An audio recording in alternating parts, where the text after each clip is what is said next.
Morning. Let me just tell you how I'm going to kind of piece this video together. I'm doing a lot of seeding. I have a lot of seeding projects over here. So the first thing I'm going to do is I'll probably just walk around and show you all the projects we have going on here, give you a couple updates. Then I'm going to take you up and I have to cut and seed a little deer patch that we have in the middle of the woods. And then lastly, I'm going to go over tips about seeding that might help you out, that you probably, if you're going to do a seeding, you got to learn. And don't forget, a lot of this is covered in the lawn guides. They're free, guys. Get the lawn guides. Nothing to sign up, no app, nothing. 3 websites for each grass. Here we go. Let me see if I can zoom in here a little bit. You can see some of the kids walking down the road here. Kind of cool, isn't it?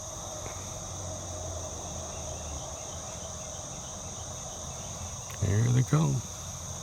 Hey, that doc guy's out there. He has good food. Really good food. Yeah, it's a pretty morning and we're finally going to have some rain start to move in. Look at that fog. So we've been in a pretty bad drought for quite a while here. And I'm trying to be quiet because the kids are running in here, come to get their food. Kids, they're coming in to get their food. There they are. So they've become pretty tolerant out here. I'm just trying to keep talking. A lot of times if I just keep talking, they'll just kind of ignore me. And I've actually figured out over the past year or so, I've been testing different feeds for the deer and stuff, and I've found a secret feed for them. I'm gonna do a video on that. But anyways, so today what am I talking about? I am basically going to just show you, give you an update on some of the stuff that's going on around here, all the seeding projects, because it's been a long week, very long week, lots of work. So I'll just give you a sort of a summary and show you some stuff I'm shooting ready to do some errands, but I wanted to show you, first I want to show you the backyard. What you see that is green really is the older established Bermuda seed, and what you can't see is there is just a huge amount of germination in here right now, and that's from the creeping bent that we mixed in, and from that we did a Black Beauty heat tolerant, which is like a fescue and blue. That's gonna, no, it hasn't. I don't think that has even germinated yet. It's a little bit slow to germinate. But I'm starting to cut this at about 3/4 of an inch. Now that my seed is germinating, that's what you want to do. You want to get it low, but this is really going to get full. This is going to be nice. And I've got rain coming. So we'll see how it does. I've got 3 days of some rain events, possibly some thunderstorms. And we'll see how that happens. Let me take you out front and I'll show you, give you an update on the front. Are you guys watching the babies? They want to come out. We don't let them out and scare the babies.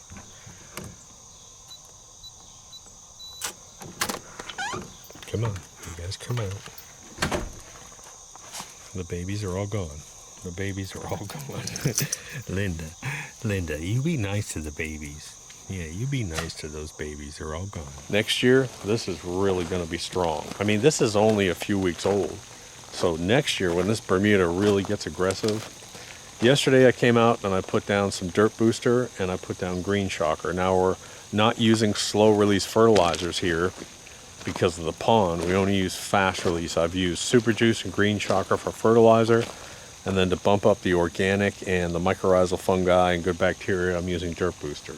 And that's a brand new seeding, guys, inside of rocky, nasty, horrible material. So I'm happy with that. So let me go over here and let me show you this land clearing project.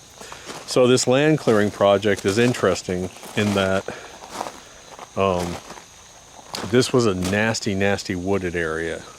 And there were trees that, a couple of trees could fall in the house. One fell and just missed our house. But it was just all thick, you know, bugs and snakes and all kinds of nasty stuff. So we had a land clearing company, the same company that did my pond berm. We have come in here and they don't cut down trees. They actually dig out the roots a little bit. They take a huge excavator, they push them over, they cut them up and they dig the whole root out. So this whole area has had, I don't know, what was there, 80 trees in here? we've had this whole thing just cleared out. Then they have to reshape it. Then after they got done reshaping it, I actually came in with a skid steer and then started raking it. And that's what I've done on several of these areas. I take an excavator with teeth and I just rake and I rake and I rake and I compact it and I compact it. Not compact it, but just level it out. And then I put these grooves in it. And I put the grooves, the way I do the grooves, if the water is running this way, I put my grooves this way. So it sort of creates sort of a waterfall effect. And then I put my seed down, and then I just run a smooth bucket over it, and then we put wheat straw down. And what I've learned is in that multi-stage, multi-level seeding process, I have some seed that's 1.5 inches, some that's 3/4, some that's right on top. If I have a big thunderstorm, I don't have to freak out because I know I've got seed locked inside here.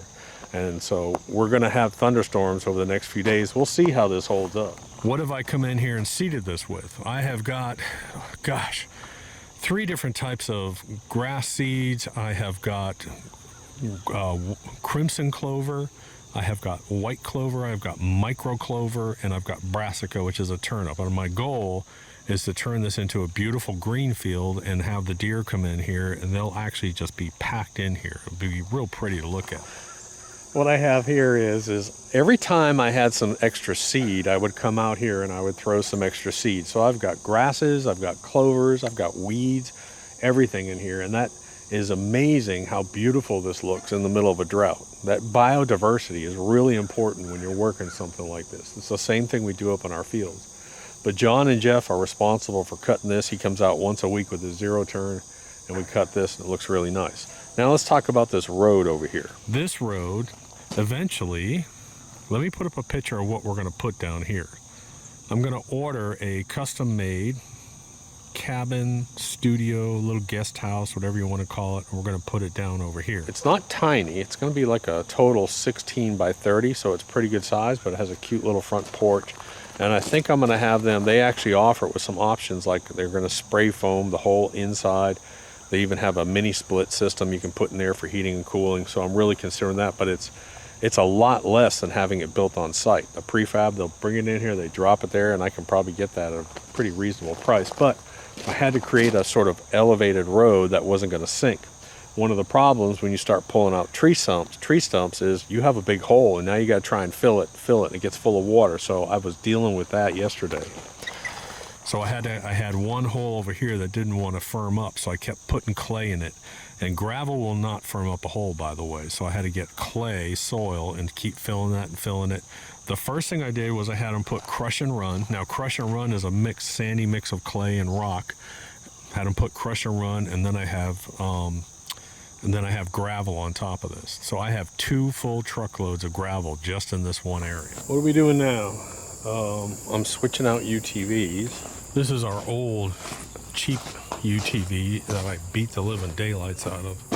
And I'm gonna get the tow behind cutter, and I'm gonna go up and cut. I'm gonna go up and cut this little food plot area. It's funny because the corn from the corn feeder actually has started to grow and take over all that crap. So let's go look at it. So we had a really nice kind of clover stance in here, and then wild Bermuda came in here and just overtook this whole area. So I had to come in and spray all the Bermuda and kill all of it off. And then I ran some tines over it, but apparently all the corn started to grow. So now I've got basically a cornfield here. Well, I've got some buckwheat in here, and unfortunately, I've got Australian peas that are coming up real nice, but this corn is going to shade everything out. So unfortunately, I got to come in here. I'd rather have clover and brassica in here and have a low browse, but there is some buckwheat.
All right, so it's looking much better. So all that organic matter from all that corn and all that greenery is sitting here on the ground. It's super, super dusty dry.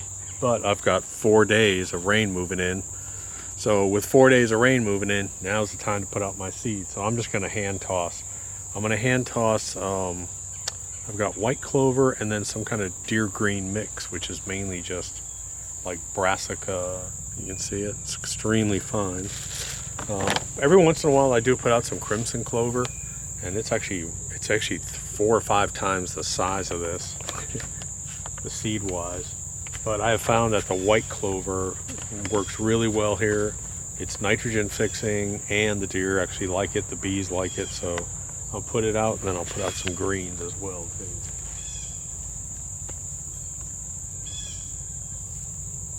I don't know how I'm gonna do this with one hand, so I'm gonna take the tripod down here with me off this little food plot area.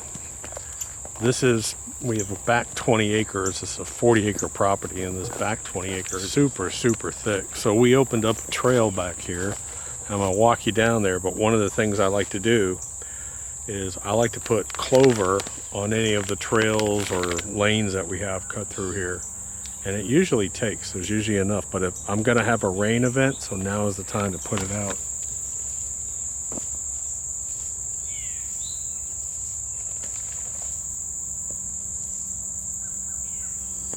So as you can see, it's a pretty light coat that I'm putting down here. And I'll take you down and I'll show you the redneck skyscraper. That's the name of it, because it's up there. The bottom of this stand, or where your feet are, is 16 feet off the ground. Redneck skyscraper. And it looks out here. So you can actually see there's about a 60-yard lane down to that feeder, and then behind that feeder is another 100-yard lane that you can actually see down in. So it's a real good little place, but this is so thick back here, and the deer absolutely love it back here. So I hadn't thought about this. I'm up here planning for my new cabin delivery, which probably won't happen for probably another 6 weeks or so, but on my back road here, I need to make sure, because it's 16 feet wide, so I'm gonna have to take out that tree's got to go, that tree's got to go, the one with the orange X's, and then there's one down there that's got to go, and then I might have to take a limb or two. So I'm glad I came up here and measured it. I thought it was wide enough, but it's not. It's like that's at 14. This is smaller than that, so give someone a call and we'll get those done. Hey guys, so since I'm talking about seeding, while I'm fishing, I'm going to give you some tips on seeding. Let me go over, because we've got so much going on as far as our agriculture and our 1, 2, 3 multiple seeding operations here, I'll give you some tips that really have helped over the years. So tip number 1 is to plant your seed at varying depths. What do I mean by that? So instead of planting all your seed at 1/4 of an inch deep, I want you to vary that a little bit. I want you to plant some of your seed at 1/2 an inch, 1/4 of an inch, and then some on top. If you end up having a thunderstorm and washout, you'll thank me for that. We get that we get that a lot here. So I just want to make sure that if I have a big washout in some areas, I know I've got seed kind of deep. What's my next tip? My next tip is watering. You can take a bag of seed when it's dry, put it up on a shelf, and come back next year and it hasn't germinated. Dry seed does not germinate. So you have to keep your seed wet. Now I'm in the back on small areas, I'll actually come out and I'll actually hand water. I'll actually just walk around and just spritz it 2 or 3 times a day. But the most important watering is that nighttime watering. Why is that? Okay, in the morning when you wake up, what do you see on the grass? You see a dew, and that's because the temperature is dropping and the dew forms. There is less evaporation. So if you do a light watering right at sunset, that seed is going to stay wet a huge amount of time. We're talking 12, 14, 16 hours. So if you're planting a new seed, make sure that nighttime watering. Now you're not trying to water deep. Remember, We're not trying to drive water deep. It's a light watering just to get the seed wet. Now let's talk about living soil and microbes. A lot of seeds come with inoculants on them. So if you see a seed that's orange or green or blue, that's usually an inoculant. And what is that? So it's usually some form of microbe or bacteria that's going to stimulate the germination and help with the root development. So what I always do is every time I seed, I put down dirt booster, because it has mycorrhizal fungi spores, it has microbe spores plus organic matter. I always put down some dirt booster. Or the other thing you can do is, if you have super juice, you can get some of that dry powder microbe spray and fungus spray, mix that into it and spray it. So you can do it either way. It's really going to help with your germination and the speed of it. Now let's talk about temperature. So on the temperature of seeds, I did a video a while back and I talked about the effect of temperature on seed germination. I use corn as an example. Corn has a germination range of soil temperature, let's say, of 50 to 80 degrees. If you plant it at 50 degrees, it's going to germinate 21 days. If you plant it at 80, it's going to germinate in 3 days. Got that? Now, is that amazing, that difference? So what I always tell people, plant on the warmer end of that germination spectrum. So if you look at your seed packet and it says plant between 60 and 75 degrees, when it hits 75 degrees, I would start planting. It's going to germinate faster. Let's talk fertilizer real quick. Seeds don't need fertilizer to germinate, and they really don't need a lot of fertilizer in the beginning, but eventually they're going to start. So what I always do is I put down a light coat of something like a PGF Complete. What's a light coat? Bag rate or just below, and that's pretty much it. That's all you're really going to need for new seeds. They don't need a whole bunch of nutrients for that germination or initial growth. One factor that is really important is cutting height. I see people all the time have failures because they do an overseed or new seed or whatever they're doing, and they plant the seed and their other grass is 4 or 5 inches tall. It's not going to work. A seed only has one job, and what is that? To shoot a root into the ground and then reach for the sun. That's what it wants to do. So what you want to do is you want to eliminate that competition for the sunlight. So cut down your grass medium short, and then as soon as you start to have germination, I want you to start to cut it short and keep it short. Here's what I want you to think about. I'll probably get a bite with a fishing pole between my legs. If this is your long grass and your seed is here germinating, it can't get the sunshine. And what you want to do is, instead of waiting this for struggling, what you want to do is you want to bring this down and let them both grow up together. Got it? Now, we experience this all the time up in our fields. Clover is tall and creates a good shade cover. If I plant buckwheat after I plant clover, that buckwheat gets shaded out. It'll germinate. I can see it germinating, but that clover is going to shade it out and it just will not grow. So watch your cutting. So now what am I doing? Basically doing the same thing I used to do on a golf course. Back in the day, we used to do this all by hand.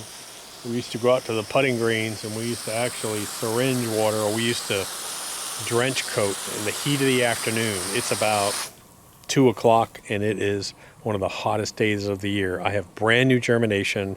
Some of this is really, really fine, creeping bent grass. It's like a putting green grass. So I'm out here just doing a fine mist on this. If you have an irrigation system and you're not at home, just go ahead in the middle of the afternoon, just give it, a 6-minute sort of watering. This is survival mode. If I have a plant over here in my garden that's starting to wilt, I'm going to go over and I'm going to give it some water. It's the same thing with this new grass. Just help it survive until about 2 or 3 days from now. Here's what's going to happen. We have been nothing but 90s forever for the past 2 weeks, and we've had almost zero rain. Guess what's going to happen? Over the next 7 to 10 days, we're going to get 5 days where there's going to be rain, and there's 1 day where the high is going to be 72. 72 for the high. The high for most of those days is going to be low 80s, high 70s. A complete weather change. So all I have to do is get this to survive. I just don't want this to die off, this germination. So just baby it through that germination period. Anyways, I've got a bunch of videos. Now, one video that you're going to want to see, I had gutter guards put on my gutters here, and I'm going to show you how not to get ripped off. A lot of people overpay for that system. So hit subscribe and I'll get that video out. Hopefully that might be the next one I do. Anyways, stay cool. Talk to you later. Doc.